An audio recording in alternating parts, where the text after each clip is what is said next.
And I would like to invite Trần from An Phú High School to discuss the topic. Some argue that building sustainable, eco-friendly cities is the only way to ensure a livable future. Others believe this is unrealistic due to economic and technological constraints. What is your view? Ladies and gentlemen, a livable future is what we always dream of. A place where there is no gas, no harmful gases, and no contaminated water, soil. We all live happily together in a city where we always dream of. And of course, sustainable cities is what people are talking about in order to make our future more livable. And today, I, Trần from An Phú High School, will be the ones who drive you into the new thoughts of the topic, a livable futures. I want to give you questions that there is no answer at all, and I want you to questions and answer on your own. It is really worth it when we have sustainable and eco-friendly building, and we thought that it is the only way for us to achieve a livable future. In my opinion, I totally think that this is not the only way for us to build a livable future, and here are some reasons why. People think that economic problems and technological problems is also one among the factors. However, according to me, I think there is more than just one or two problems. First of all, let's talk about the accessibility and possibility of the plant. Well, I think that it may be perfect and a flawless plan for developed countries, for example, the USA, Japan, Korea, or Russia, to take up these plans of building a sustainable and livable futures. But have you ever wondered that? What about developing countries? For example, our country, Vietnam. We are having to dealing with many other problems involve our society. For example, just recently, our governments have published another new rules is that they will free all of the school fees for students from all ages. Now, it's 2025 and it's the only time for us to do this. So do you think that building such sustainable cities is the only thing we have to care about? No, it's not. And secondly, we have all the social problems that is worth investing in it. Drug dealers, human trafficking happens every day, yet there is no solution for us to solve this at all. Where does this money go? Do we have to spend all this money just to build some cities that we always have dreamed of?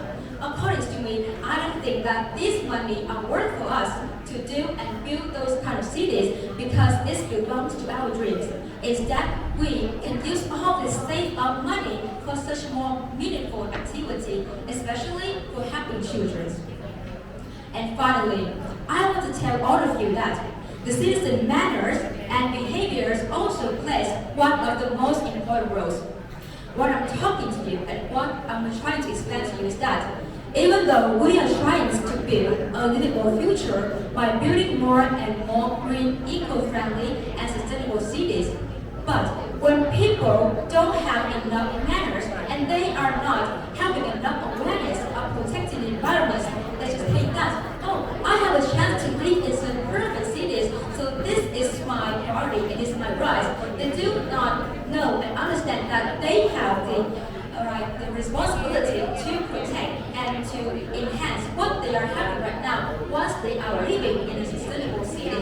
So if they do not know how to treasure what they are having, so you can see that the only consequence we may have is that the loss and everything that we are dreaming of as sustainable cities will come to zero if we don't know how to protect it.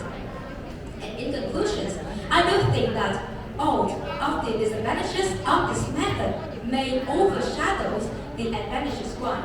Even though that I strongly believe that it does help us to have a livable future, but it is worth for us to pay more attention to do and to done what we are not doing right now.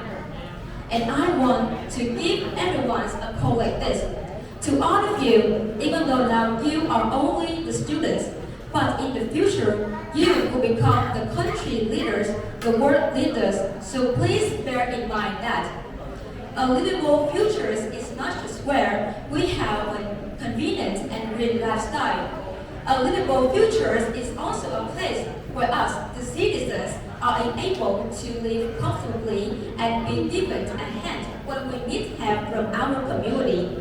And a livable future is where everyone in our world, even from the poor to the rich, from different social classes, we are able to feel happy of what we are helping. And that is what I want to tell you. And before the end of my presentations, I want to thank you to all of you to make a huge contributions to the English speaking contest. And of course, I hope that our contest will become a huge success. Thank you so much, everyone.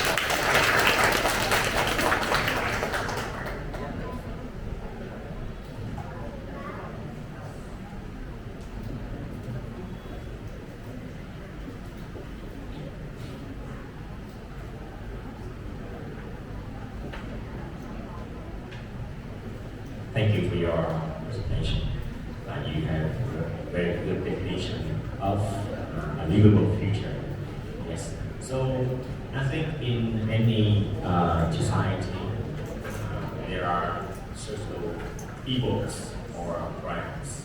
So in your livable future, how do you limit? How, as a governor, for example, how do you limit the social crimes or social evils in your livable future? Wow, thanks for the questions. And I think that this is the perfect one, and I already have in my mind.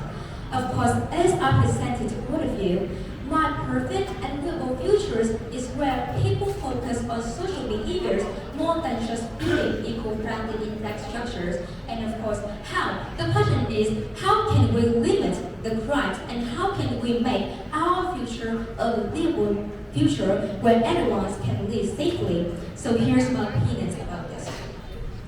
Well, first of all, we have to spread awareness and emphasize on education.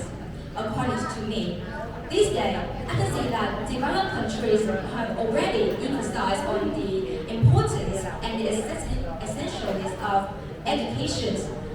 However, with many developing countries these days, they haven't done anything in order to emphasize on education of the youngster. They think that education is just simply making someone to care about their academic achievements, their grades, their math at school. But to me, education here means that you have to teach them how to be a good citizen, how to be someone that is useful for the future in your life.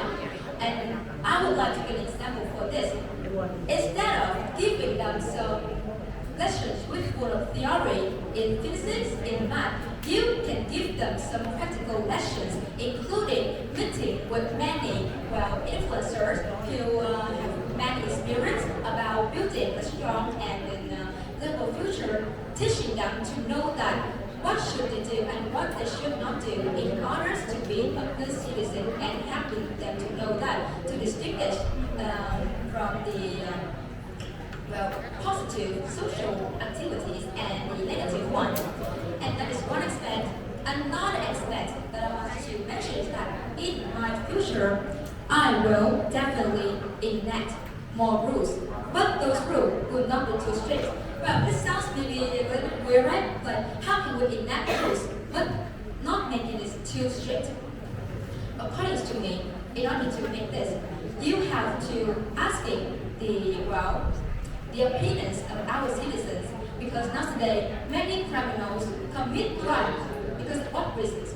According to me, the main reason that they commit crimes is that because they feel like their voice are not heard by the government. They feel like no matter what they do, the government will just ignore them. And they feel like, so if they, the superior ones, don't want to listen to me, then I will be against them. I will show them that what they will receive if they don't listen to my voice.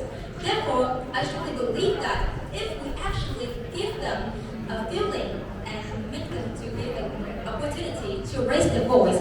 You know, Vietnam is a democratic country. That means we work and we live for the citizens. Therefore, in order to limit the criminal rate, we should make all the citizens to like they have a voice and they will be listened by everyone. So they are feeling like they are accepted by the people in their community. And that is my opinion for this discussion. Thank you so much. Well, thank you very much. And now everybody, we have a 5-minute break before we come back.